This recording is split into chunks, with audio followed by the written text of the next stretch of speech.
আল্লাহ বলেছেন, মানুষ হয়ে কোনো মানুষকে তোমরা হত্যা করিও না। মানুষ হয়ে কোনো মানুষকে তোমরা হত্যা করিও না। তার মানে এক মুসলমান অপর মুসলমান যেন রক্ত হারাম। বিশ্বনবী নবী মুহাম্মদুর রাসূলুল্লাহ সাল্লাল্লাহু আলাইহি ওয়াসাল্লাম বিদায় হজ্জের ভাষণে বিশ্বনবী এক মুসলমান অপর মুসলমানের জন্য রক্তটাকে হারাম করে দিয়েছেন। আর আল্লাহ বলেছেন, তোমরা মানুষ হয়ে তোমরা মানুষকে যেন হত্যা করবে না। খুব ভালো করে শুনে, এখন বর্তমান সময় এই পাপটা অ্যাভেলেবেল দেখা যায়। প্রায় লক্ষ্য করলে আপনি বাংলাদেশে বেশি দেখতে পাবেন। তারপর আমাদের এরিয়ার কথা বলছি, দৌলতপুরে সভাপুরে কয়েকদিন হলো, কিছুদিন হলো, আরো বিভিন্ন জায়গাতে দেখা যায় 1000 টাকার জন্য 500 টাকার জন্য মানুষকে কেটে দিল, মেরে দিল। এরকম হয়, দেখেছেন আপনারা? কতটা প্রমাণ নেবেন? আছে 1000 টাকার জন্য তার জীবনটাকে শেষ করে দিল। এরকম পাপ যেন না হয়, নাহলে জান্নাত হারাম হয়ে যাবে। কেন? তার মানে অন্যায় ভাবে কোনো মানুষকে কোনো মানুষ যেন হত্যা করতে পারবে না। কিন্তু আমার আল্লাহ বলেছেন, ইল্লা বিল হক, নেই ভাবে হত্যা করা যায়। তার মানে কোনো মানুষকে কোনো মানুষ হত্যা করতে পারবে না।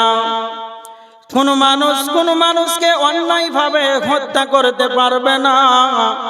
কিন্তু 3 প্রকার ব্যক্তিকে হত্যা করা শরীয়তের ভিতরে অনুমতি রয়েছে।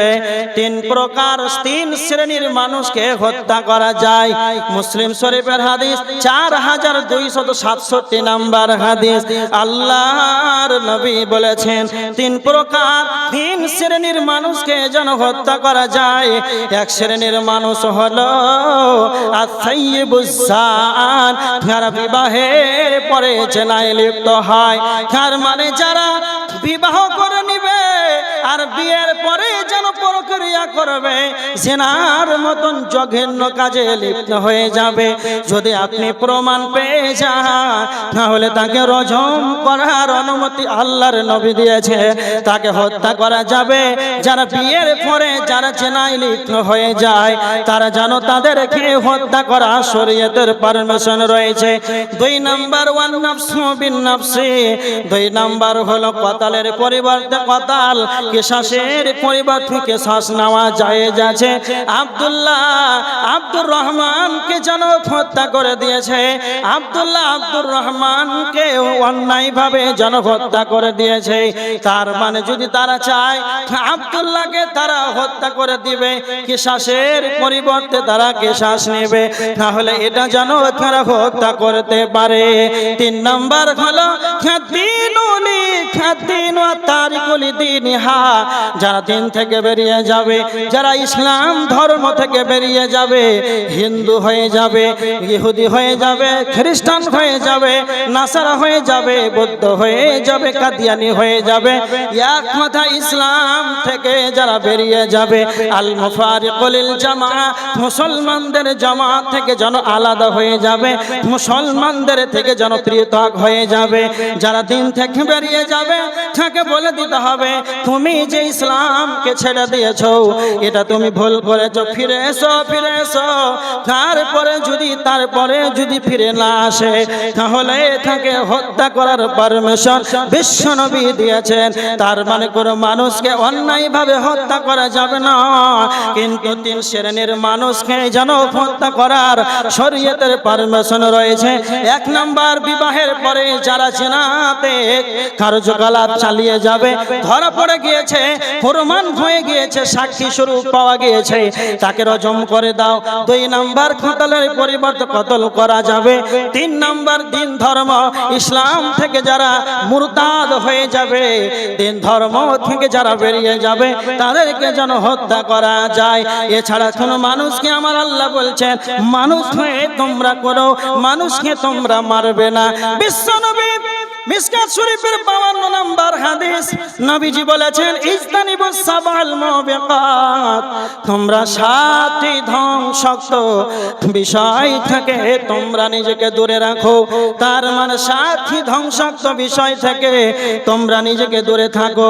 তার ভিতরে একটা হলো অন্যায়ভাবে কোনো মানুষকে অন্যায়ভাবে তোমরা মেরো না, ইল্লা বিল হক, আল্লাহ যেটা হকের সঙ্গে শরীয়তে যেটা পারমিশন দিয়েছেন সেটাই যেন কতল করা যাবে।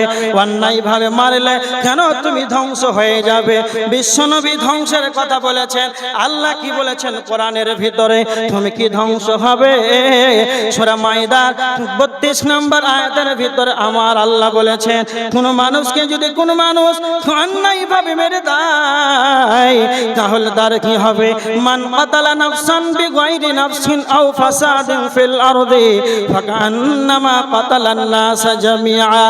আমার আল্লাহ বলেছেন, কোন মানুষ যদি কোন মানুষকে অন্যায়ভাবে মেরে দেয়, কোন মানুষ যদি কোন মানুষকে অন্যায়ভাবে মেরে দেয় তাহলে ফাকান্নামা কাতালান নাস জামিআ, সে সারা পৃথিবীর মানুষকে যেন হত্যা করে দিল। ওয়া মান আহইয়াহা ফাকান্নামা আহইয়ান নাস জামিআ। আমার আল্লাহ বলেছেন, কেউ যদি কোনো মানুষের জীবন রক্ষা করে, কোনো মানুষের জীবনকে কেউ যদি রক্ষা করে তাহলে সে সারা জীবন সারা পৃথিবীর মানুষের যেন জীবন রক্ষা করে দিল। তার মানে কেউ যদি অন্যায়ভাবে কোনো মানুষকে কোনো মানুষ যদি মেরে দেয় তাহলে সে ধ্বংস হয়ে যাবে, সারা পৃথিবীর মানুষকে মারার সমান তার গুনাহ হয়ে যাবে। এবার দেখেন সে কি ধ্বংস হয়ে যাবে, তার জন্য জাহান্নাম হয়ে যাবে। আল্লাহ সুবহানাহু ওয়া তাআলা বলেছেন, যদি তোমরা জান্নাতে যেতে চাও তাহলে তোমরা মানুষ হয়ে তোমরা মানুষকে কতল করবে না, নচেৎ তোমরা জান্নাতে যেতে পারবে না।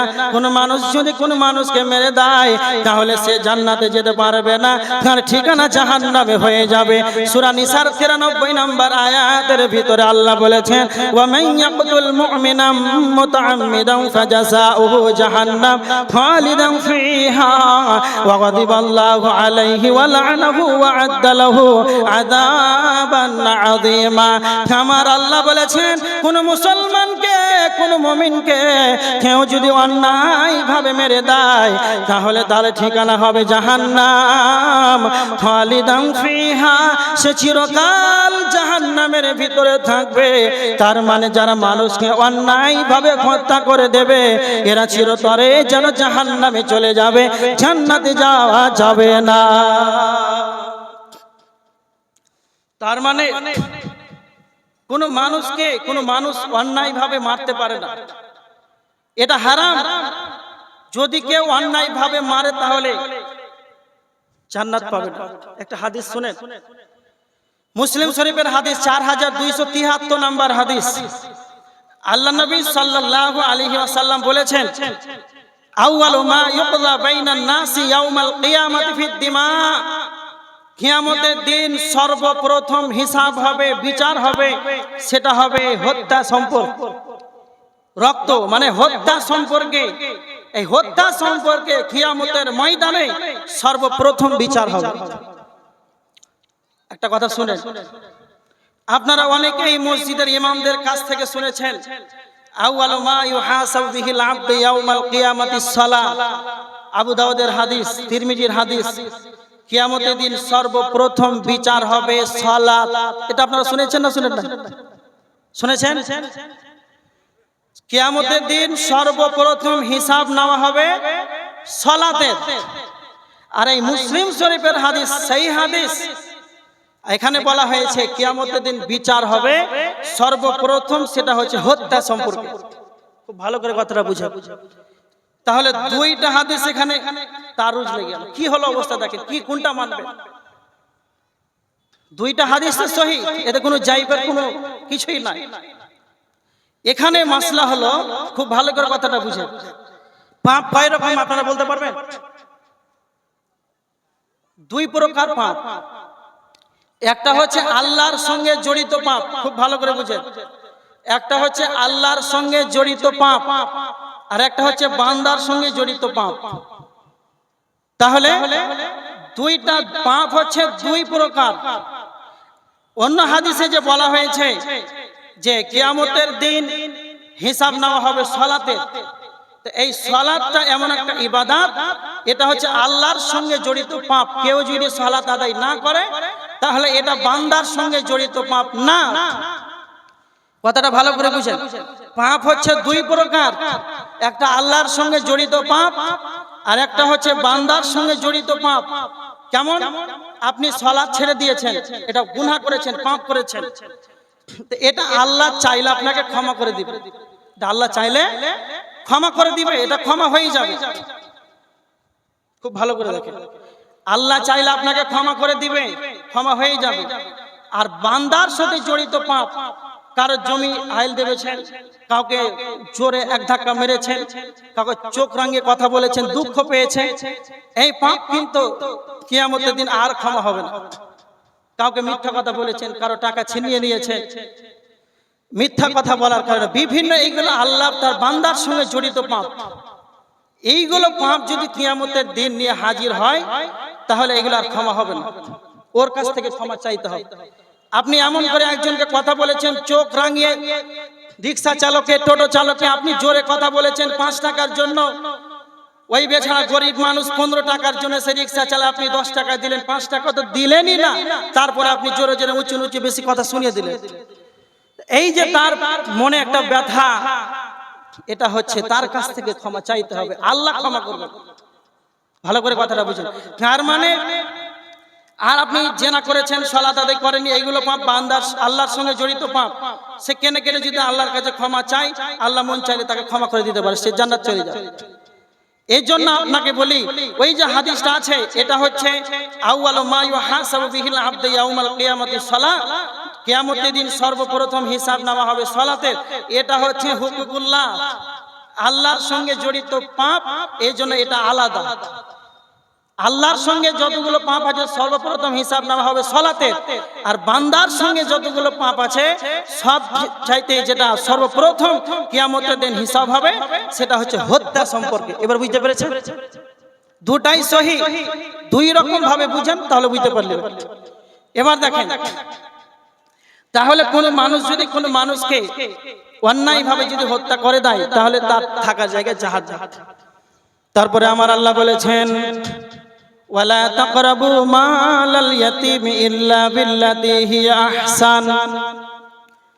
আল্লাহ বলেছেন তোমরা ইয়াতিমের মালের কাছে যাবে না, ইয়াতিমের মালকে অন্যায় ভাবে নেবে না, ইয়াতিমের মাল তোমরা ভক্ষণ করবে না, এমনকি তার নিকটেও যাবে না।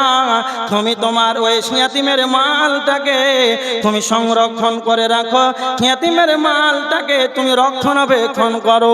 ধরেন আপনাকে আল্লাহ পরীক্ষা করার জন্য সারা পৃথিবীর মানুষ যত আছে, কারো না কারো বাড়িতে যেন ইয়াতিম বাচ্চা আছে, আত্মীয় স্বজনের ভিতরে হোক, ফ্যামিলির ভিতরে হোক না কেন, এইগুলো যখন ইয়াতিম হয়ে যাবে, ইয়াতিমের মালটাকে আপনি খরচ করবেন, যদি করতে পারেন ওই ইয়াতিম বাচ্চার জন্য করবেন, ওই বাচ্চাটা লেখাপড়ার জন্য, ইয়াতিম বাচ্চাটার চিকিৎসার জন্য, তাকে মানুষের মতন মানুষ বানানোর জন্য, তাকে মানুষ বানাবার জন্য ইয়াতিমের মালটাকে তার জন্য খরচা করতে পারেন। কিন্তু মনে রাখবেন, ইয়াতিমের মাল আপনি যেন সরিষা দানা পরিমাণ যেন নেওয়ার চেষ্টা করবেন না, নচেত ধ্বংস হয়ে যাবেন।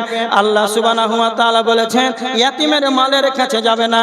আল্লাহ বলেছেন কতদিন, যতদিন সেই ব্যক্তি সাবালক না হবে, ইয়াতিম বাচ্চাটা যতদিন বড় না হবে, আডাল না হবে, যুবক না হবে, যতদিন তার ভালো মন্দর বোঝার ক্ষমতা না হবে, ততদিন তার ইয়াতিমের মালকে তুমি রক্ষণাবেক্ষণ করো।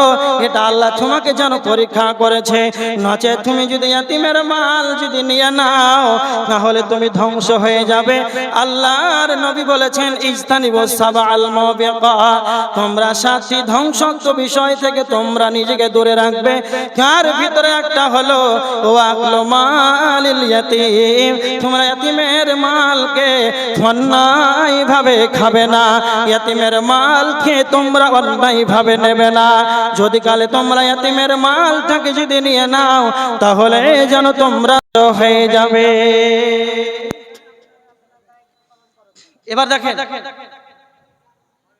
খুব ভালো করে শুনে, আল্লাহ বলছেন যদি জান্নাতে যেতে হয়, যদি কালে জান্নাতে যেতে হয়,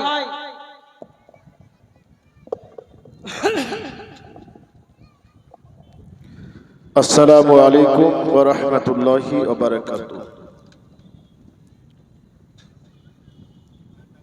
কমিটির তরফ থেকে ভলেন্টিয়ার রাখা আছে। ভলেন্টিয়াররা নিজ নিজ দায়িত্ব পালন করছেন না। আপনারা ভলেন্টিয়াররা নিজ নিজ দায়িত্ব পালন করছেন না। মহিলা মহলের দিকে যে গেটগুলা করা আছে ওখানে ভলেন্টিয়ার নেই। মেলার দিকে যে মেয়েরা যাচ্ছে ওখানে ভলেন্টিয়ার নেই। তো কমিটি তো ভলেন্টিয়ার করেছেন। যিনারা কমিটি আছেন আপনারা একটুকু চেষ্টা করুন, ভলেন্টিয়ার গুলোকে নিয়ে আসুন। আর মেলার দিকে যে মহিলারা যাচ্ছেন যেন না যায় এর সুব্যবস্থা করুন। এটা খুবই দুঃখজনক কথা। আমরা যে ভালো কাজে উদ্যোগী হয়েছি, একদিকে ভালো কাজ করছি আর একদিকে মন্দ কাজ করছি। এত সুন্দর একটা মাহফিল যেখানে কোরআন হাদিসের কথা হচ্ছে, আবার একটুকু জায়গার পরে ওখানে ফের খারাপ কাজ হচ্ছে। এটা কত বড় জঘন্য কাজ বলেন তো। এই মেলাটা করা যাবে না। আমরা যদি সকলে সচেষ্ট হই, সকলে যদি উদ্যোগী হই, তাহলে এই মেলা কেন বন্ধ হবে না? তাই বলবো, যিনারা ভলেন্টিয়ার আছেন আপনারা নিজ নিজ দায়িত্ব পালন করুন। কমিটিরাকে বলবো আপনারাও নিজের দায়িত্ব পালন করুন, ভলেন্টিয়ারকে নিয়ে আসুন আর রাস্তায় রাস্তায় পাহারা দেওয়ার চেষ্টা করুন। আর একটা জিনিস, এখানে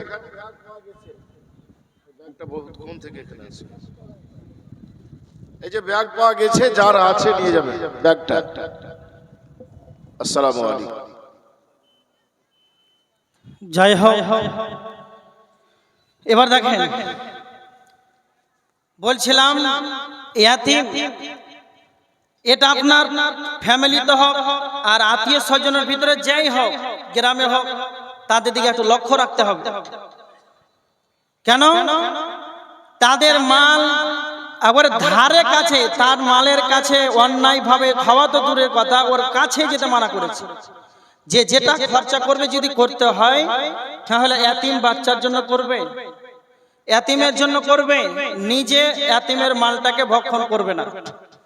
এবার দেখেন, কেউ যদি এতিমের মালটাকে খেয়ে নেয়, ভক্ষণ করে নেয়, তো আল্লাহ রাসূল বলছেন যে ওয়াকলু মালিল ইয়াতিম, যে অন্যায় ভাবে এতিমের মালকে ভক্ষণ করবে সে ধ্বংস হয়ে যাবে। কেমন ধ্বংস হবে? সে ধ্বংস হবে তো কেমন ধ্বংস হবে? এবার লক্ষ্য করেন, আল্লাহ বলছেন জান্নাতে যদি যেতে হয় তাহলে ইয়াতিমের দেখভাল করো, ইয়াতিমের মালের কাছে যেও না, ইয়াতিমের মালকে রক্ষণাবেক্ষণ করে রাখো। যতদিন না সে সাবালক হবে, আটাল না হবে, ভালো মন্দ বোঝার ক্ষমতা না হবে, ততদিন তার মালটাকে তুমি রক্ষণাবেক্ষণ করে রেখে দাও। আর যদি কালে তুমি অন্যায় ভাবে সরিষা দানা পরিমাণও যদি হয়, তুমি ইয়াতিমের মাল ভক্ষণ যদি করো, তাহলে তোমার জান্নাতে যাওয়া যাবে না। কোথায় যাবে? আমার আল্লাহ বলেছেন ইন্নাল্লাযীনা ইয়াকুলুনা আমওয়ালাল ইয়াতামা যুলমান ইন্নামা ইয়াকুলুনা ফী বুতুনিহিম নারা। আল্লাহ বলেছেন যারা ইন্নাল্লাযীনা ইয়াকুলুনা আমওয়ালাল ইয়াতামা, যারা ইয়াতিমের মাল খেয়ে অন্যায় ভাবে খেয়ে নেবে, ইয়াতিমের মাল ধন সম্পদ যারা অন্যায় ভাবে ভক্ষণ করে নেবে, তারা যেন নিজের পেটে যেন আগুনকে যেন ভর্তি করে নিল। যারা ইয়াতিমের মাল খাবে তারা যেন তাদের পেটে যেন আগুনকে যেন ভর্তি করে নিল। এর জন্য আমার আল্লাহ বলেছে ওয়াসায়াসলাউনা সাইরা, তার ঠিকানা হবে জাহান্নাম, সে যেন জাহান্নামে চলে যাবে। তার মানে যদি জান্নাতে যেতে হয় তাহলে ইয়াতিমের দেখভাল করতে হবে। বিশ্বনবী নবী মুহাম্মদুর রাসূলুল্লাহ সাল্লাল্লাহু আলাইহি ওয়াসাল্লাম বলেছেন, বুখারী শরীফের হাদিস 5304 নম্বর হাদিস, আল্লাহর নবী বলেছেন, ওয়া আনা ওয়া কাফিলুল ইয়াতীমি ফিল জান্নাতি, যারা ইয়াতীমের দেখভাল করবে, যারা ইয়াতীমের দেখাশোনা করবে, আমি নবী মুহাম্মাদের সঙ্গে যেন তারা জান্নাতের ভিতরে থাকবে। তার মানে কতটা যেন ফজিলত রয়েছে, যারা ইয়াতীমের দেখভাল করবে রে, তারা নবী মুহাম্মদ সাল্লাল্লাহু আলাইহি ওয়াসাল্লামের সঙ্গে জান্নাতের ভিতরে থাকবে। তবে নবীজি বলেছেন কতটা দূরে থাকবে, বিশাবাবাতি ওয়াল উস্তা ওয়া ফাররাজা বাইনাহুমা শাইআ, যেমন তরজনী আঙুল রয়েছে, শাহাদাত আঙুল রয়েছে, এই দুইটা আঙুল যতটা দূরত্ব রয়েছে, আমার দিকে লক্ষ্য করেন, এই শাহাদাত আঙুল কতটা দূরত্ব রয়েছে, আর এই তরজনী আঙুল কতটা দূরত্ব রয়েছে, এই এতটা দূরত্ব যতটা সমপরিমাণ, আল্লাহর নবী বলেছেন যারা ইয়াতীমের দেখভাল করবে, আর আমি নবী মুহাম্মদ এতটা দূরত্বে তাদের সঙ্গে জান্নাতের ভিতরে থাকবো। কতটা ফজিলত, খুব ভালো করে শুনেন, ইয়াতীমের দেখভাল করলে কতটা ফজিলত, যে নবীর সঙ্গে জান্নাতের কথা বলা আছে, যে নবী আল্লাহর নবীর সঙ্গে সেই ব্যক্তি জান্নাতে একবারে নিকটবর্তী থাকবে, কাছাকাছি থাকবে, এতটা দূরত্ব। খুব ভালো করে শুনেন। এবার দেখেন আল্লাহ সুবহানাহু ওয়া তাআলা বলেছেন, জান্নাতের ভিতরে যদি যেতে হয় তাহলে কি বলেছেন, ওয়া আউফুল কাইলা ওয়াল মিজানা বিল কিসত, তোমরা মাপে ও ওজনে তোমরা নেই ভাবে দেবে, অন্যায় ভাবে দেবে না, তোমরা মাপে এবং ওজনে সঠিক ভাবে দেবে, ওজনে কম দেওয়া যাবে না। এটা খুব ভালো করে শুনে, এই কেসের রোগী অনেক, এই ওজনে কম দেওয়া, দাড়ি মারা, যারা বিড়ির মুন্সি আছে তারা খুব ভালো করে শুনে, যারা মাংস বিক্রেতা, মাংস বিক্রি করেন, কসাইখানার মালিক, তারা খুব ভালো করে শুনে, ওজনে কম দেওয়া যাবে না। আল্লাহ সুবহানাহু ওয়া তাআলা সূরা রহমানের 9 নম্বর আয়াতের ভিতরে বলেছেন, ওয়া আকিমুল ওয়াজনা বিল কিসত, আল্লাহ বলেছেন তোমরা ন্যায্য ওজন প্রতিষ্ঠা করো, তার মানে যেটা ন্যায্য পাবে সেটাই দিতে হবে। তারপরে আল্লাহ বলেছেন, ওয়ালা তুকসিরুল মিজান, তোমরা ওজনে কম দেবে না। আল্লাহ সুবহানাহু ওয়া তাআলা সূরা বনী ইসরাঈলের ভিতরে আল্লাহ বলেছেন, ওয়া আউফুল কাইলা ইযা কিলতুম ওয়াজিনু বিল কিসতাসিল মুস্তাকিম, যখন তোমরা মেপে দেবে তখন যেন নাই ভাবে দেবে, অন্যায় ভাবে দেবে না। যখন তোমরা মেপে দেবে সঠিক মাপে দেবে, আর যখন ওজনে দেবে তখন যেন সঠিক দাঁড়ি পাল্লাতে ওজন করবে। তো আল্লাহ বলছেন, যালিকা খায়র, এটাই হলো সবচাইতে উত্তম। ভালো করে দেখেন, আল্লাহ বলছেন জান্নাতে যদি যেতে হয় তাহলে ওজনে এবং মাপে নেই ভাবে দেবে, অন্যায় এখানে না হয়, কারো দাড়ি মারা যাবে না, কারো 50 গ্রাম করে কাউকে কম দেওয়া যাবে না, সঠিক মাপে দেবে। অন্যত্র আল্লাহ বলেছেন ন্যায্য নেই ওজন তোমরা প্রতিষ্ঠা করো, মানুষকে কম দিও না, ওয়ালা তুকসিরুল মিজান, তোমরা ওজনে কম দিও না। সূরা আরাফের 85 নম্বর আয়াতের ভিতরে আল্লাহ বলেছেন, ওয়ালা তাবখাসুন নাস আশিয়াআহুম, আল্লাহ বলেছেন ওয়ালা তাবখাসুন নাস আশিয়াআহুম, তোমরা মানুষের জিনিসপত্র কম দিও না, তার মানে যা পাবে সেটাই সঠিক মাপে দেবে। এবার আমার দিকে লক্ষ্য করেন, একটা হচ্ছে মাপ, মাপা, আর একটা হচ্ছে ওজন। যেটা দাড়ি পাল্লাতে ওজন করছে একে বলা হয় ওজন। আর মাপা কি বুঝতে পারলেন? মাপ বলতে আপনারা ভালো বুঝবেন, ওই কাপড়ের দোকানে ধরেন কাপড় ক্রয় করতে গেলে এই কাপড়ের দোকানে গিয়ে কাপড় ক্রয় করলেন 1 মিটার, একটা পাঞ্জাবি বানাবেন কাপড় লাগবে 3 মিটার 2.5 মিটার, ধরেন 3 মিটার নিলেন, কাপড়টা ধুলেন, বাজারে গেলেন, তো এই 3 মিটারে 10 কিংবা 15, 20, 25 আপনি সাদা সিধে মানুষ বুঝতে পারেন না, তো আপনাকে এই কম দিয়ে দিল। 25 কিংবা 10 যদি কাপড় কম দিয়ে দেয়, এটা মাপ বলা হয়, তাহলে আপনি কিছু বুঝতে পারবেন? কিছু বুঝতে পারবেন না। কিন্তু আল্লাহর বিচারে কাঠ করে ধরা পড়তেই হবে, কোনো উপায় নাই। যারা কাপড় বিক্রেতা আছেন তারাও খুব ভালো করে শুনে, এই যে 10 টাকা কাপড় কম দিলেন, তাহলে আপনার কি অবস্থা হবে? তারপরে বড় বড় যারা লরিতে পাথর কিনছেন, পাথর বালি, এটাও মাপ বলা হয়, এটা মাপ। ফিতা নিলেন, তারপরে মাপলেন যে এটা 100 বালু, এটা 600 বালু ডাম্পারে এলো, এটা হচ্ছে মাপ।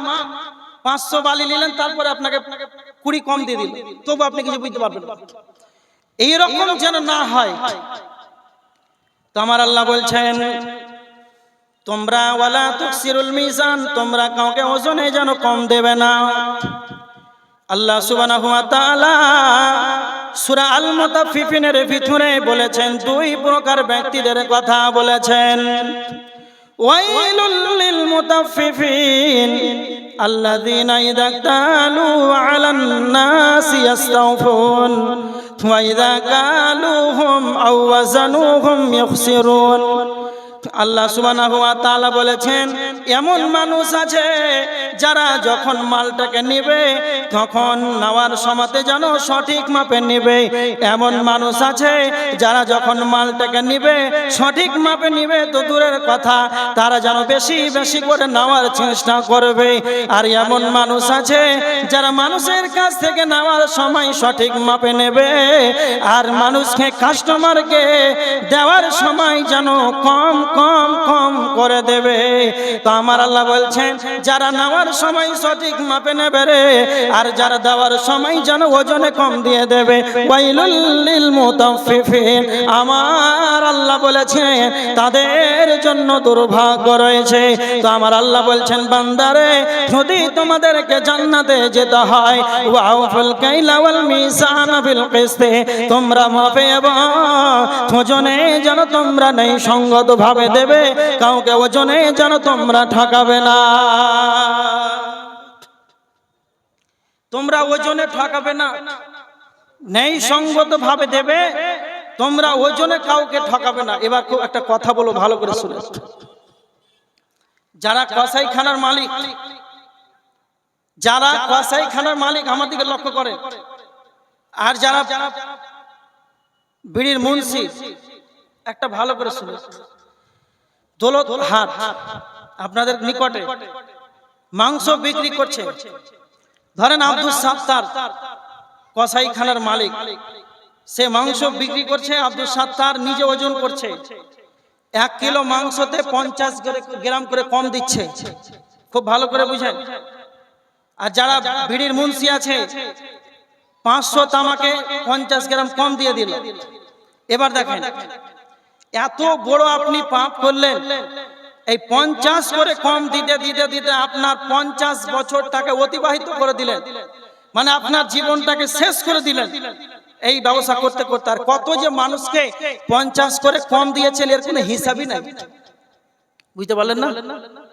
এইটা যে পাপ, যদি কালে আপনি রাত্রে তাহাজ্জুদের সময়, সাহারির সময় যদি রাত্রে উঠে তাহাজ্জুদের সালাত আদায় করে, অঝর নয়নে 8 রাকাত সালাত আদায় করার পর 2 হাতটাকে লম্বা করে তুলে দিলেন, হে আমার রব, আমি আব্দুল সাত্তার 50 বছর ধরে কসাইখানার মালিক ছিলাম, প্রত্যেক কাস্টমারকে 50 করে মাংস কম দিয়েছিলাম।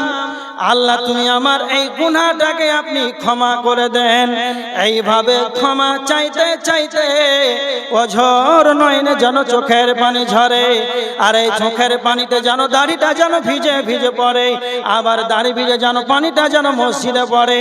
এইভাবে যদি অঝর নয়নে পানি ঝরিয়ে ঝরিয়ে ঝরিয়ে যদি মসজিদের ভিতরে যদি বন্যা বইয়ে দেন, তাহলে আমার রব এত বড় পাপ এটা আমার আল্লাহ তাদেরকে কোনোদিন ক্ষমা করবে না। তারপরে যদি ক্ষমা না হয়, মাওলানা শামসুজ্জাহা ফাইজিকে জিজ্ঞাসা করলেন, আব্দুল সাত্তার গিয়ে বলছে, মাওলানা আপনি বলেন আমি এত বড় গুনাহ করেছি, তবে কি করব?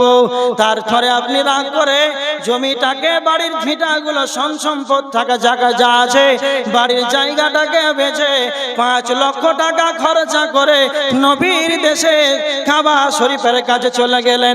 আর কাবার গেলাম ধরে অঝোর নয়নে জন কাঁদছে, মাবুদের 50 বছর ধরে যেন আমি কসাইখানার মালিক ছিলাম, প্রতি কিলোতে 50 গরম করে যেন মাংস কম দিয়েছিলাম। আমার রব আমার ভুল হয়েছে, জানি না আমি এত বড় পাপ করেছি। এইভাবে নিজে ক্ষমা চেয়েছে। কাবা শরীফে গেলাম ধরে ধরে চোখের পানিতে যদি সৌদি আরবে বন্যা বইয়ে দেন, তারপরে যেন আমার আল্লাহ বলবেন না, বান্দা হে পাপ আমার কাছে তোমার ক্ষমা হবে না। যদি কালে এই পাপটা ক্ষমা চাইতে হয়, বিশ্ব নবী বলেছেন পাপ হলো 2 প্রকার। তার মানে একটা হলো বান্দার সঙ্গে জড়িত পাপ, এটা যারা 50 করে মুনশিরা তামা কম দিয়েছে আর 50 করে মাংস কম দিয়েছে, এই পাপটা কিভাবে ক্ষমা হবে? তখন আপনি মাওলানা গিয়াসউদ্দিনকে সভাপুর মাদ্রাসায় গিয়ে জিজ্ঞাসা করেছেন, মাওলানা আপনি বলেন কেমন করে এই পাপটা যেন ক্ষমা হবে? তখন মাওলানা সাহেব যেন আপনাকে বলছে, আপনি 50 বছরে প্রতি কাস্টমারকে ধরেন দিনে 100 কাস্টমার যত গ্রাম করে কম দিয়েছেন, প্রত্যেকটা কাস্টমারকে খুঁজে বের করতে হবে। খোঁজার পর প্রত্যেকটা কাস্টমারকে 50 গ্রাম করে মাংস তাদেরকে দিতে হবে। 50 গ্রাম মাংস দেওয়ার পর তাদের কাছ থেকে যেন ক্ষমা নিতে হবে, নচেত তোমার এই পাপ পশ্চিম কালেও ক্ষমা হবে না। এর জন্য আমার আল্লাহ বলেছেন, তোমরা যদি জান্নাতে যাও তাহলে তোমরা মানুষকে যেন ওজনে কম দিও না, নেই ভাবে দেবে, যেটা মাল পাবে সেটাই দিতে হবে। ওয়ালা তাবখাসুন নাস আশিয়াআহুম, মানুষের দ্রব্য কম দিও না, তাদের জিনিসপত্র যেন কম দেবে না, নচেত তুমি ধ্বংস হয়ে যাবে। একজন নবী ছিলেন শুআয়ব আলাইহিস সালাম। শুআয়ব নবীর কম ছিল, ওজনে কম দিত। এমন ভাবে ওজনে কম দিতে দিতে এত বেশি দিতে লাগলো, এরা এমন ভাবে পাপ করতে লাগলো, এই ওজনে কম দেওয়ার জন্য শুআয়ব নবীর কমকে যেন আল্লাহ দুনিয়া থেকে ধ্বংস করে দিয়েছে। তাহলে যারা এরকম ভাবে ব্যবসা করছেন তারা খুব সাবধান।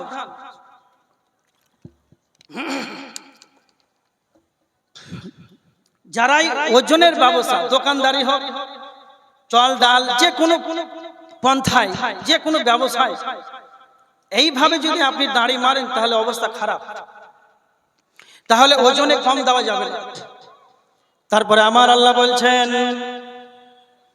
ওয়াইদা কুলতুম ফাদিলু ওয়ালাউ কানা যা কুরবা।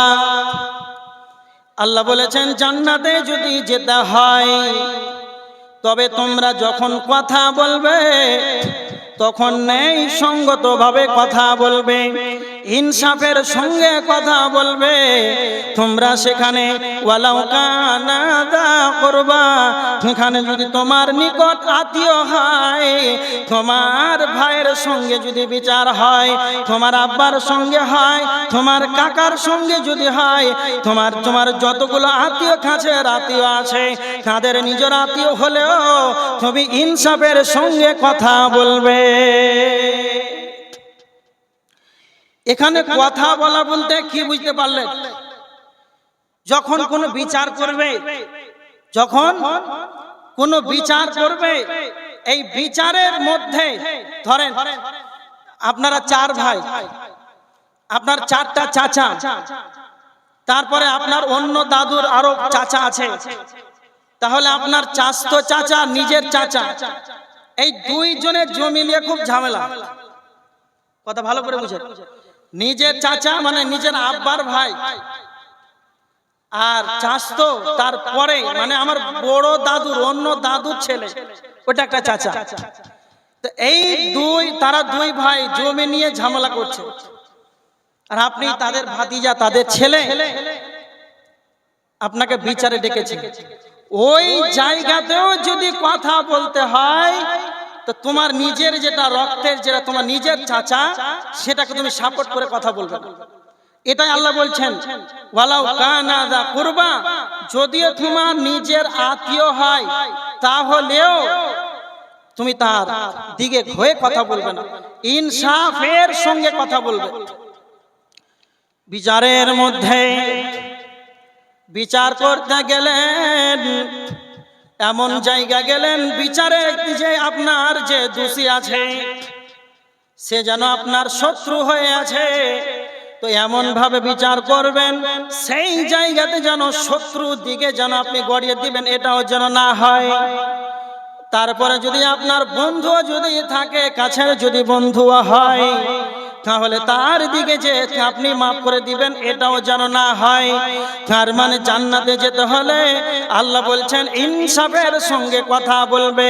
যখন বিচার করবে, বিচারের যখন তোমরা বসবে, মীমাংসায় বসে যাবে, যখন তোমাদেরকে কথা বলতে হবে, ওয়াইদা কুলতুম ফাদিলু ওয়ালাউ কানা যা কুরবা, তোমার নিকট আত্মীয় যদি হয় তাহলে সেখানে তুমি তাদের ইনসাফের সঙ্গে কথা বলবে।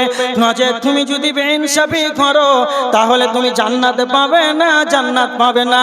আর যদি তুমি ইমামুল আদিল হও, নাই পরায়ণ নেতা হও, তুমি যদি ভালো বিচারক হও, আমার রব বুখারী শরীফের আল্লাহর নবী বুখারী শরীফের হাদিসের ভিতরে বলেছেন, শাফাআতুন ইযিল্লুহুমুল্লাহু ফি যিল্লিহি ইয়াওমা লা যিল্লা ইল্লা যিল্লুহু, কিয়ামতের ময়দানে কোন রকম ছায়া থাকবে না, শুধু একটাই ছায়া থাকবে, সেটা হলো আল্লাহ রহমতেরই ছায়া।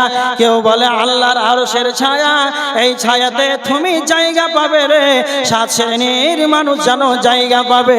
তো প্রথম নাম্বার আরশের নিচে ছায়া পাবে, আল্লাহর রহমতের ছায়ার নিচে থাকবে তারাই যারা ইনসাফের সঙ্গে বিচার করেছে, ইমামুন আদিল।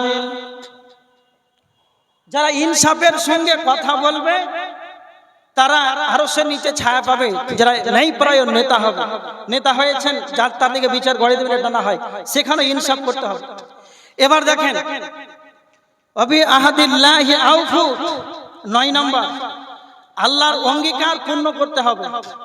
তাফসিরে ইবনে কাসির যতগুলো তাফসির আছে, এই অঙ্গীকার বলতে তাফসিরবিদ মুফাসসিরগণ তাফসির করেছেন যে আলামে আরওয়াতে যে আল্লাহ সুবহানাহু ওয়া তাআলা আমাদেরকে সবাইকে একত্রিত করেছিলেন, সেই দিন আমাদেরকে আল্লাহ প্রতিজ্ঞা নিয়েছিলেন যে আলাস্তু বিরব্বিকুম, আমি কি তোমাদের আল্লাহ নই?